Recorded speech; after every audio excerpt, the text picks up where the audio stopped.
Hey there, welcome to another 10 minutes watercolor tutorial. My name is Jana and today's topic is lavender and lavender fields. The list of materials can be, as usual, found below the video, and we can jump right to it. First thing to do is to stick your paper to a firm surface. I have a piece of hardboard. This will help our paper stay in place and give us nice white frame when the tape is removed in the end of the session. And now, using my pencil, I am going to quickly sketch the scene. This line represents where the lavender field ends. Then I'm drawing 3 simple houses or buildings in the distance, and behind them some mountains.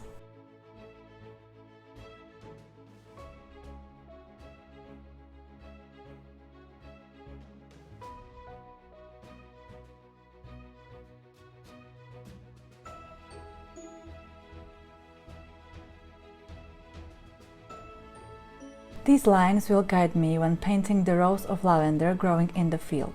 You can see that they are farther from each other in the foreground and they are getting close to each other as we move farther. This is a way to create the depth and distance in the landscape painting.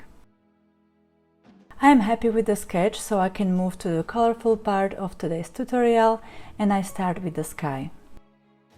I want the sky to be light and subtle, and I also want it to feel like it's evening, so I start with a very light and watery mix of Carmine red, paint the lower part of the sky,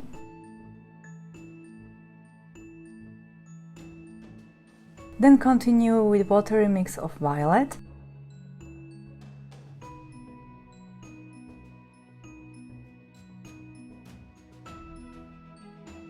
and then the azure blue.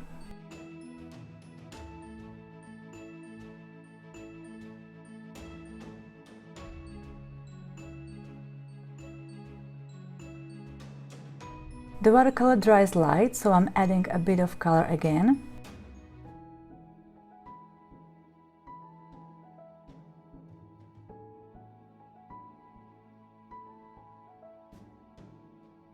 And now I let the sky dry and move to the foreground.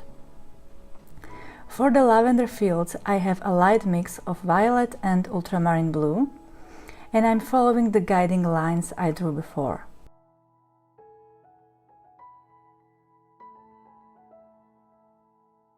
Guys, in case you like watercolor tutorials and would be interested in longer classes with more tips, check out my Skillshare portfolio, the link is below the video.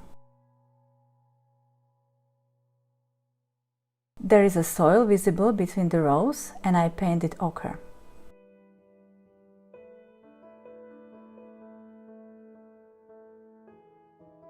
Now I again jump to another part of the painting so that the field has time to dry. Using light mix of ultramarine blue, I paint the distant mountains and make sure I do not cover the houses. Use a brush with fine tip to precisely paint around them and define their shapes this way.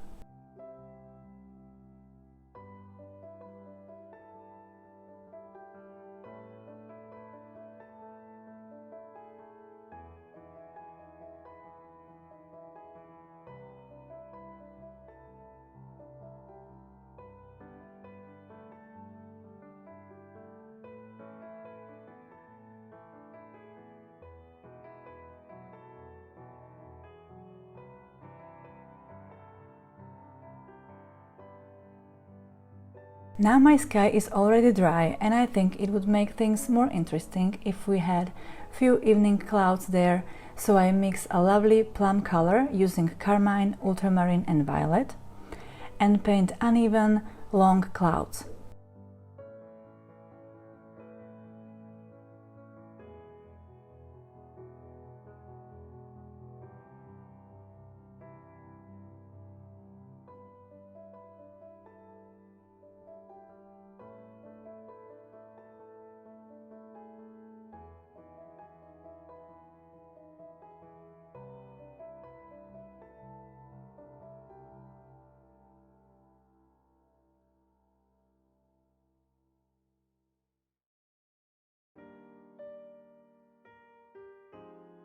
I add a bit of ultramarine for additional shading.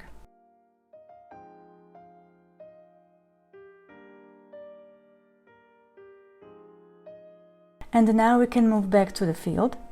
I'm going to paint these rows of lavender, which, as you know, have this round shape like a tunnel or pipe or something. And because I don't want the painting to feel too busy and overdone, I'm not going to paint every single flower and leaf there. I am just suggesting the shape of the lavender rows by painting semicircles that are bigger when they are closer to me, and they are getting gradually smaller and smaller until they blend together in the distance. And I'm doing it loosely and leaving bits of the lighter color seeing through for more texture and highlight.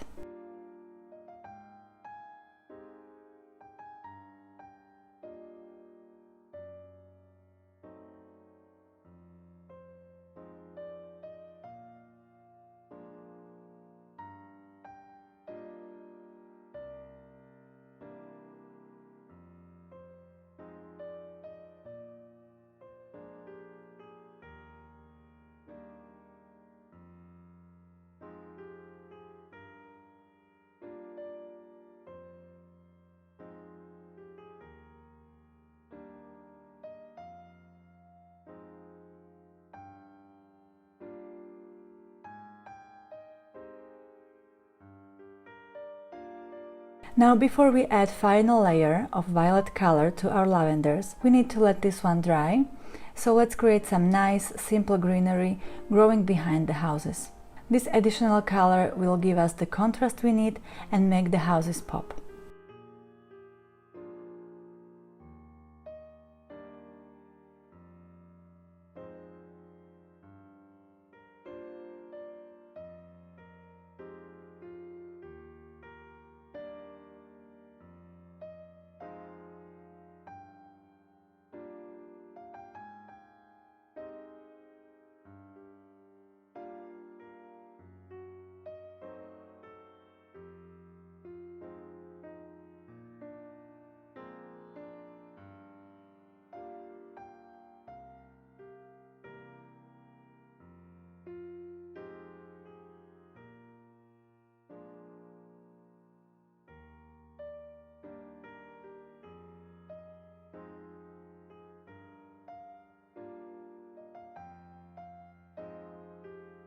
We can now come back to the fields, and I'm now painting the semicircles really dark and rich, but only the parts of the rows that are closer to me.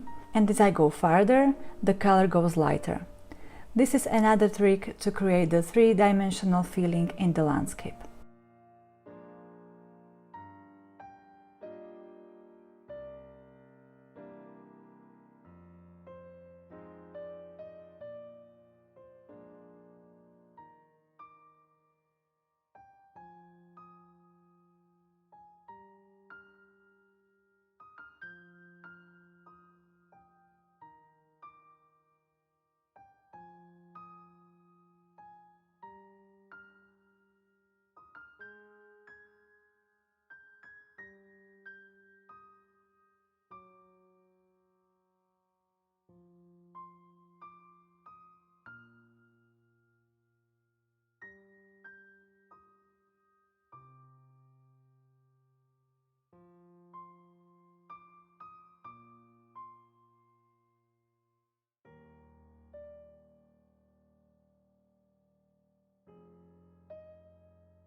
And the last thing to do is, of course, to finally spend some time with the houses. I have light mix of Carmine red and I paint the roofs.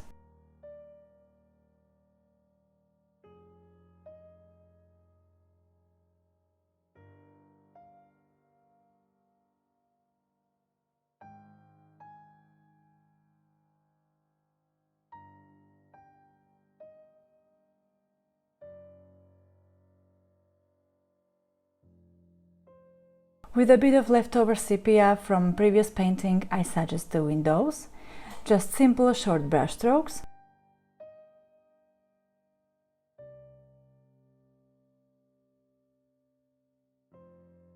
And with really light mix of ultramarine, I create the shading on one side of the houses, making the other one blank stand out.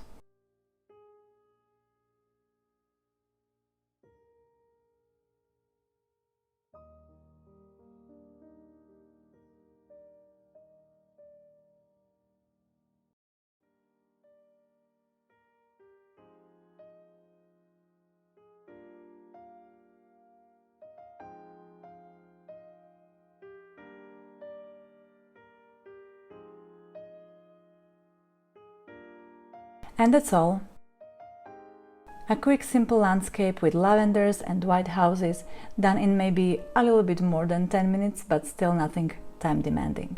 If you liked the video, don't forget to come back for more. I add a new one every week. See you soon!